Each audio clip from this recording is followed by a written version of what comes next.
Time now for the voice of the land on the Big Play Network with your hosts, Kevin Arnold and Always Positive Jay. I'm also excited for right now in October all the way through April. And yes, again, the game isn't going a great way right now. It's Cavs are in a timeout. We're down 6. Down 6 in the first quarter, having some struggles, turning the ball over right now, coming off the road again. They had their opening night on Wednesday in Toronto, lose what felt like a playoff series or a playoff game in Toronto. Then you absolutely destroy the Chicago Bulls last night. Back-to-back, you got to travel.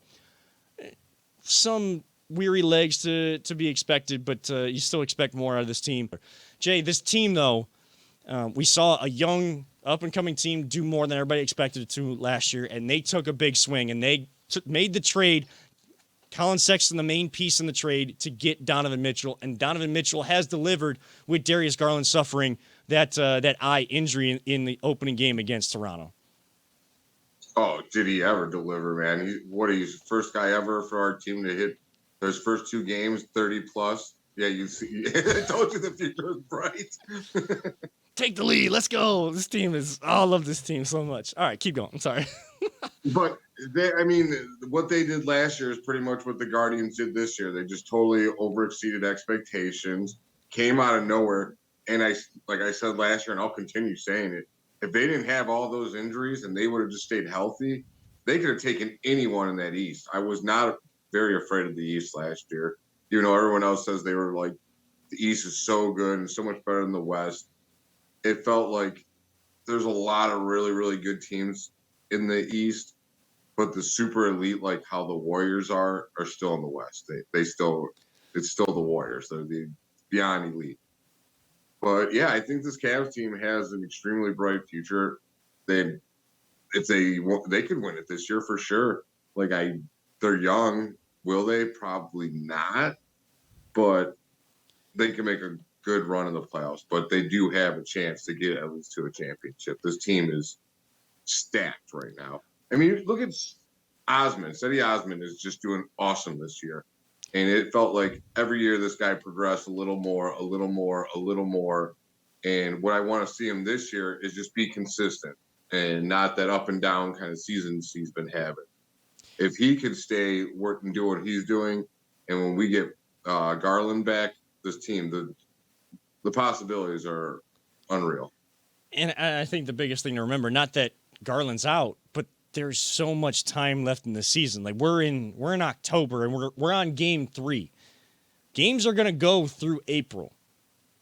Like, I mean, we still have a good chunk of the calendar to get through this year, and then into the first 3.5 months of next year is how long the regular season goes. I think all three of us can agree that the expectations for this team this year have to be you have to get into playoff series. Like not the play-in, you have to be in like at least the second round. And I'm not saying that we don't expect more out of them. And if depending on how they play, I'm sure just like the Guardians, if they continue to play well and they have a pretty good regular season, those expectations are going to raise. And then you get through the first round of the playoffs, then the expectations raise. It's because we want to see a winner. What you love about this team, and as I'm watching the game, and I know I'm behind some people, down 1 after the first quarter, but you were down 10 or so in this first quarter, and you come back. Darius is there, and he's having to wear sunglasses because all the bright lights, and again, it's opening night. Cavs put on a great show for their fans when you're in the arena. You know, there's still some sensitivity in that eye, and that's why they're saying that he was going to be out tonight, and they're hoping for end of the week maybe he's back in there and wearing some protective goggles. But he's getting up, and he's like the biggest cheerleader. He doesn't get to play, but he's loving the lobs and the three-point baskets, and everybody kind of just cheering. And it's only the first quarter. Like, usually you see that with good teams when you get into the later stages of a game. Late third quarter, into the fourth quarter, the team starts to get into it. It's a close game. Both teams' benches are getting up. This is one of those teams that is up with each other, celebrating, helping, calling things out from the bench, talking on the floor, working on things, knowing when things aren't going right, we got to fix something, and they actually go ahead and do it. That's what represents Cleveland. The Guardians were the same way. Like, they were all about each other. They didn't care that Oscar Gonzalez came up, listened to SpongeBob SquarePants playing on the loudspeakers. He comes up and hits a home run. Or Stephen Kwan comes up and does something big. Jose Ramirez comes up, does something big. Josh Naylor. It didn't matter. All they wanted was the team to win. It didn't matter who did it in the end. It's the same thing with this team. Yes, is Donovan Mitchell the key piece, the main piece, the go-to piece when things aren't working? Yes. I think there are a couple other guys that can do that on this team now, and that's what makes you a deep team.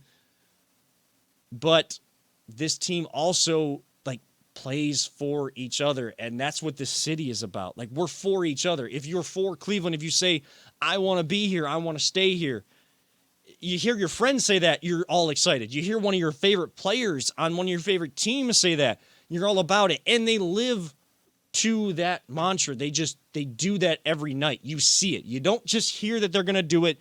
You see that they're doing it. And I love that you brought up Cedi Osman, Jay, because every team needs an X factor. And he struggled early on. And, yeah, he was taking pictures with LeBron and KD and, you know, the piece that didn't fit in these summer workouts. LeBron saw it in him, dude. LeBron saw what kind of player that he could be. Because, I mean, I always liked him. Me and Emmett are like the biggest Cedi fans there are. But he works his ass off, and it's showing, man. It's really showing this year. I just hope he keeps up with this. And, yeah, he'll go through his struggle just like everybody else does. I mean, you know, shooting from the floor is kind of like hitting in baseball, just shooting at a higher percentage. You know, there's going to be games where guys go through stretches where they're not hitting. They can't, the basket feels so small to them. Other stretches, it's going to feel so big. And again, what's so big about Cedi and what I'm starting to see from Karis LeVert with this team after, you know, coming in, traded last year, thought he was going to be one of those scorers that can go get his own.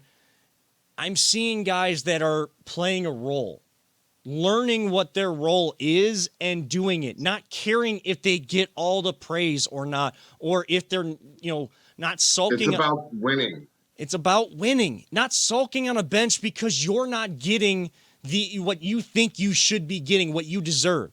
No, go out there and earn it. And until that point, until you have, do what you are best at and do what helps the team win.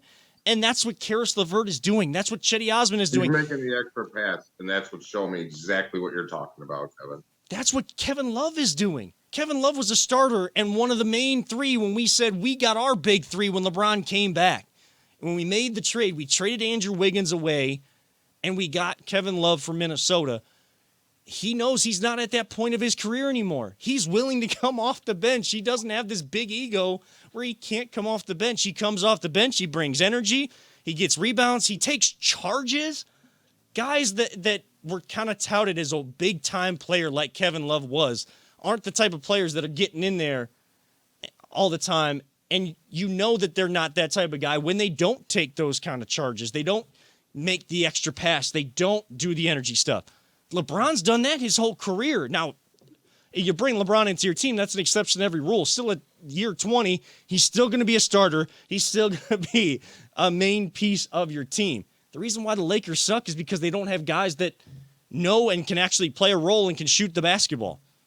The Cavs are building a team the right way, and I think they've learned from two rounds through LeBron and having guys that, you know, maybe at the end of their career can do just very little.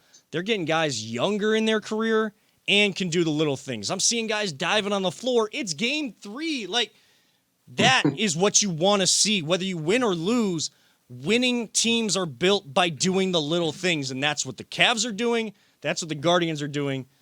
I think, like I said earlier, all of us agree a couple playoff series, though, has to be the expectation for this team, right? I got a question for you guys. Yeah.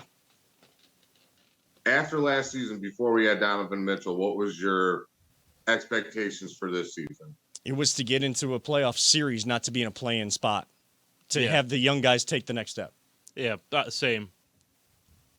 That's why I'm telling you, I truly believe this team, they jumped a step once they picked up Donovan Mitchell. Donovan Mitchell's been in the playoffs. He knows what it takes to win playoff basketball games. And you're like, I was ecstatic when we got the dude. Like, I've always been a huge fan. Anytime he was on national TV and I got a chance to watch it, and he wasn't going on at like 12 o'clock at night because he plays in Utah, I love to watch him. I love seeing his highlights on SportsCenter. Like, the dude just makes everything seem so effortlessly. I mean, Kevin, that overhand two-hand pass to Okoro the other day, like, how beautiful is that? I mean, you saw me tweet, right? Like that that bounce pass, though. Like, those are the types. I stood up out of my couch, I'm like, oh, let's go. Those are the types of things that get me jacked up. But again, a guy that everybody said was a volume scorer and just gonna shoot and was, kind of destroyed what Utah was trying to do. He hasn't done that right now. Again, we're only 3 games in. If things start to go, lose a couple games in a row, like what you start to see when things become most difficult, you see who people truly are. But what JB Bickerstaff and this coaching staff has built, this organization has tried to build and promote to this young core and bring as a basketball team to Cleveland is you better be on board. You better be doing the little things. And it just makes things so much more fun because they're all willing to hang out with each other and have a lot of fun. That's what you loved about the Cavs when LeBron was here, actually. When you heard that podcast with Allie Clifton and Richard and LeBron sometimes, Kyrie sometimes, like you liked hearing the fun that they were having on the plane and the little things, that kind of team chemistry. I don't think people ever realize how important that is, but it is. And the Cavs are doing that, and they're playing another good team tonight. The East is loaded this year, so it's not going to be easy. Each night is not going to be easy. You got to bring your A game, and there's going to be nights where maybe they don't, the other team does, or the Cavs do and the other team doesn't. One game isn't going to define this team. What's going to define this team is what they build and how they do get better each and every single day out on the floor.